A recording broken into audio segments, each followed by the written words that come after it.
YCP వ్యతిరేక ఓటుని చీలనివ్వం అని ఒక ప్రతిపాదన చేసినప్పుడు దాని వెనక తెలివితేటలు కానీ వ్యూహాలు కానీ ఏమి లేవు. ఒకటే ఒక లక్షణం ఏంటంటే లోపల గుండెల్లో రాష్ట్రం బాగుండాలి, విభజన దగ్గర నుంచి నలిగిపోతా వచ్చాం, బాగుండాలని ఒక్క బలీయమైన కోరిక తప్ప ఇంకేం లేదు దాని వెనక.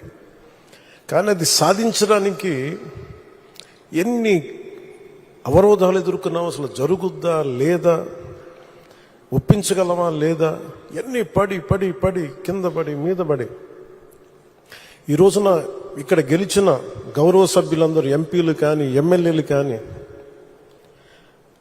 అద్భుతమైన మెజారిటీతో గెలిచారంటే వైసీపీ వ్యతిరేక ఓటును చీలనివ్వకూడదని ఒక్క ఆకాంక్ష, ఒక్క బలమైన నమ్మకం, చంద్రబాబు గారి నాయకత్వం, సమర్థత, ఈ దేశాన్ని మూడవసారి ప్రధానమంత్రిగా పగ్గాలు చేపట్టి ముందుకు తీసుకెళ్తున్న నరేంద్ర మోదీ గారి నాయకత్వాన, పురంధేశ్వరు ఆయన దిశానిర్దేశంతో, పురంధేశ్వరి గారి నాయకత్వంతో,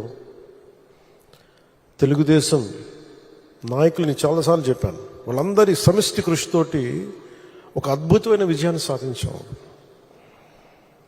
నాకు చాలాసార్లు అనిపించేది, ప్రతిసారి ఏం చెప్పాను, రోడ్ల మీదకి వెళ్తున్నప్పుడు మీరు గెలవరండి, ఇప్పుడున్న వైసీపీ గెలుస్తుంది, మీరు గెలవరు. ప్రతిరోజు బయట వాళ్ళు ఎవరు చెప్పేవాళ్ళు, మనతో పాటు పక్కన ఉండేవాళ్ళు చెప్పేవాళ్ళు మాట.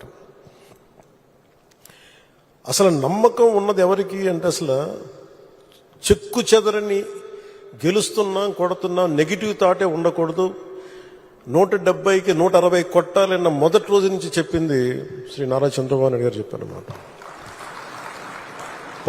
మనం అనుకుంటున్నాం, చేస్తున్నాం, చాలా జాగ్రత్తగా ఉంటారు, వ్యూహాలు ఉంటాయి, అన్నీ ఉంటాయి. కానీ ఎక్కడా కూడా ఆయన దగ్గర నుంచి నేను నేర్చుకుంది కించిత్తు అధైర్యం లేదు, భయం లేదు ఆయన దగ్గర. అంటే ఆయనకున్న అపారమైన అనుభవం నేను ప్రత్యక్షంగా చూశాను, జాతీయ స్థాయిలో చూశాను, ఆయన రాజమండ్రిలో ఉన్నప్పుడు చూశాను. అసలు ఈయనకి నేను ఒకటే అనుకున్నాను లోపల కొంచెం, అంటే ఈయనకి ఏమి జరిగినా అసలు భయం అనేది ఏ క్వశ్చన్ లేదు ఈయనకి. అంటే ధైర్యం తప్ప. నాకు చాలా చాలా ఆనందం వేసింది, అంటే ఒక వ్యక్తి ఎన్ని ఒడిదుడుకులు ఎదుర్కొన్నా, నిస్సత్తువతో అయిపోయినా, కుటుంబ సభ్యుల్ని కించపరిచినా, ఎన్ని రకాలుగా ఆయన్ని అవమానాలకు గురి చేసిన, క్యాబినెట్లో తీసుకున్న నిర్ణయాలకి ఆయన్ని బలి చేసి ఆయన లోపల పెట్టి, ఎవరో అధికారులు చేసిన దానికి దానిపైన చెలవులు పలువులు కల్పించి ఆయన్ని పెట్టి ఆయన ఇబ్బంది పెడితే, ఆ రోజు నేను కలిసినప్పుడు అనిపించింది అసలు ఆయన గుండెల్లో చెక్కు చెదరలేదు ఆయనకి. ఆయన ఒకటే ఒక మాట అన్నారు, this is way of life, politics ఇది ఇట్లాగే ఉంటుంది, మనం భరిస్తాం ముందుకెళ్ళడం. నాకు అనిపించింది నేను ఆయన అలాంటి వ్యక్తి పక్కన ఉండి అడ్మినిస్ట్రేషన్ ఒకటి నేర్చుకోవడం, కష్ట సమయంలో అసలు ఎలా ఆయన్ని చూసి నేర్చుకోవాలి. ఒడిదుడుకులు, పొలిటికల్ ప్రాసెస్ ఒడిదుడుకులు ఉంటుంది, వ్యక్తిగతమైన దాడుల దగ్గర నుంచి కుటుంబ పరంగా అన్ని రకాలుగా. కానీ అట్లా తట్టుకొని అసలు ఎవరన్నా ఊహించలేం కదా. ఒక 53 రోజులు ఆయన్ని పెట్టి అలా ఉంచితే, నన్ను షూటింగ్లు చేయమంటే నేను చేయలేకపోయేవాడిని, తప్పు సంకేతాలు వెళ్ళిపోతాయని.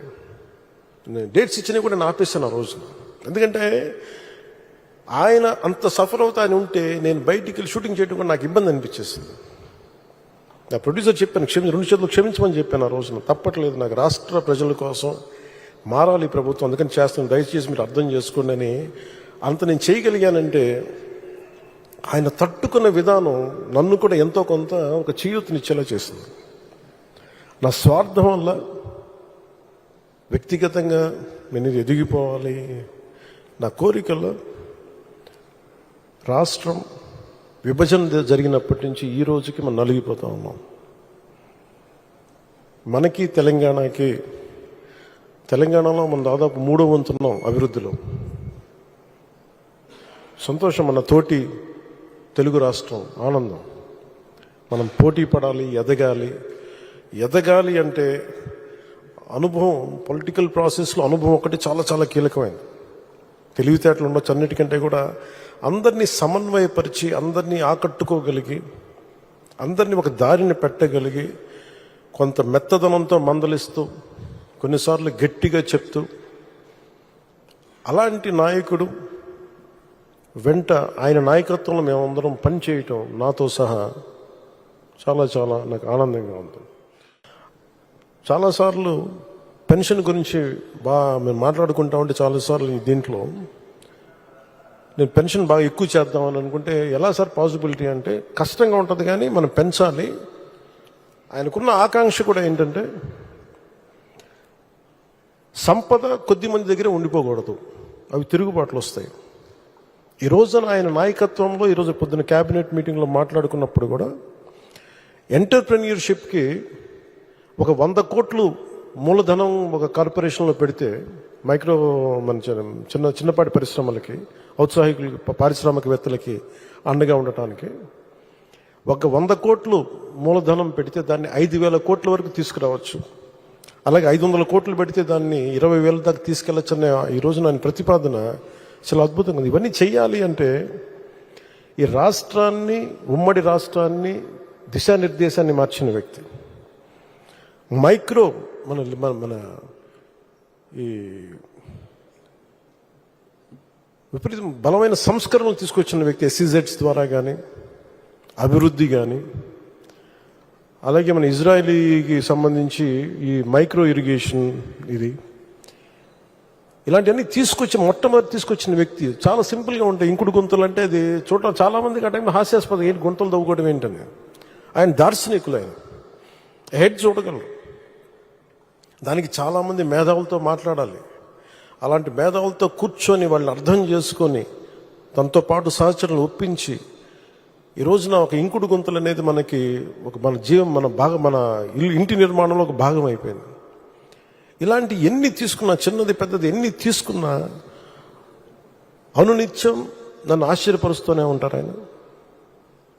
ఎప్పుడు చూసినా ఒకటి అనిపిస్తే, ఈ నుంచి ఎంత నేర్చుకోగలం మనం, ఎంత ఆయనకి పక్కన ఉండి చేదోడు వాదోడుగా ఉండగలం. నాకు ఇదే తలంపు ఉంటుంది. అలాంటి పెన్షన్లు కూడా ఎలా పెంచగలం అంటే, మనం పెంచుదాం, నాకు ఒక అవగాహన ఉందని. అది అడ్మినిస్ట్రేషన్లో కాకలు తేలిపోయి మునిగి తేలిన వ్యక్తికి అర్థమవుతుంది. మంచి మనసు ఉండొచ్చు, చెయ్యాలన్న తపన ఉండొచ్చేమో, కానీ దానికి తగ్గ అవసరమైన ప్రతిభ లేనప్పుడు, అనుభవం లేనప్పుడు, మనుషుల్ని కలుపుకెళ్ళగలిగే సమర్థత లేనప్పుడు అది ఎవరి వల్ల కష్టం అవుతుంది. అలాంటిది ఆయన అద్భుతంగా